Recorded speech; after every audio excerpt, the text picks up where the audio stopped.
বিদায়ী সাংসদ আবু তাহের খান সাহেব এবং সর্বোপরি উপস্থিত আছেন আমাদের সবার অভিভাবক সম্মানীয় ফিরাদউদ্দিন মহাশয় এবং আপনারা সবাই মঞ্চে উপস্থিত অন্যান্য নেতৃত্ব এবং আপনারা আজকে এই জনকল্যাণ মাঠে আজকে এই জনসভা প্রমাণ করে দিচ্ছে যে আবু তাহের খান সাহেব বিপুল ভোটে এই লোকসভা কেন্দ্র থেকে জয়লাভ করতে চলেছে আগামী 7 তারিখ, তাই তো?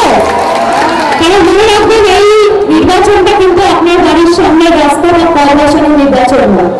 এই নির্বাচনটা হলো বাংলাকে বাঁচানোর নির্বাচন, গণতন্ত্রকে বাঁচানোর নির্বাচন, দেশকে বাঁচানোর নির্বাচন এবং বাংলার গরিব মানুষকে যারা ঠকাচ্ছে, বাংলার গরিব মানুষের উপর যারা বঞ্চনা করছে, যাদের গরিব মানুষের পেটে যারা লাথি মারছে তাদেরকে দেশ থেকে হটানোর, কেন্দ্র থেকে হটানোর নির্বাচন। তাই এই নির্বাচনে আপনাদের নিজেদের বিবেচনা করতে হবে যে এই নেত্রী আমাদের ডাক দিয়েছেন বিজেপি হটাও দেশ বাঁচাও, সেই বিজেপিকে একটাও vote no vote to BJP.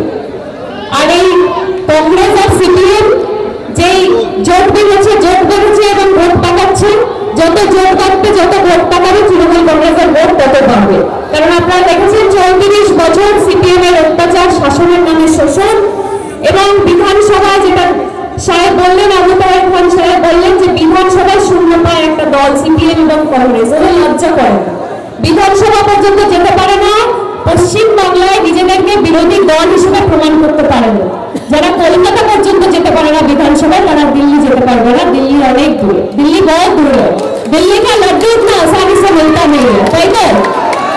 আর বিজেপির মতো একটা অপদার্থ সাম্প্রদায়িক দাঙ্গাবাজ জুমলাবাজ দল, যেটা আপনারা দেখেছেন সন্দেশখালীর পর্দা ফাঁস হয়েছে, এরকম আগামী দিনে আরো অনেক পর্দা ফাঁস হবে। এবং সন্দেশখালী নিয়ে বিজেপির নেতাদের মুখে কুলু পেটেছে, কোনো কথা অনেক কথা বলেছে। সন্দেশখালীর জন্য নাকি মুখ্যমন্ত্রীকে পদত্যাগ করতে হবে। আজকে রাজভবন নিয়ে বিজেপির নেতাদের মুখে কোনো কথা নেই, মুখে কুলু পেটেছে, কারণ এরা নারী বিদ্বেষী। আজকে আমার এত মায়েরা এখানে উপস্থিত আছে, আমি নিজে একজন মেয়ে, আমি গর্বিত বোধ করছি যেইভাবে বাংলার মায়েদেরকে আমাদের দিদি সম্মান দিয়েছে, আমাদের দিদি সামনের দিকে এগিয়ে নিয়ে যাচ্ছে, মাথা উঁচু করে বাঁচতে দিচ্ছে, শিরদাঁড়া সোজা রেখে জয় বাংলা বলার সুযোগ দিচ্ছে, সেই লক্ষ্মীর ভান্ডার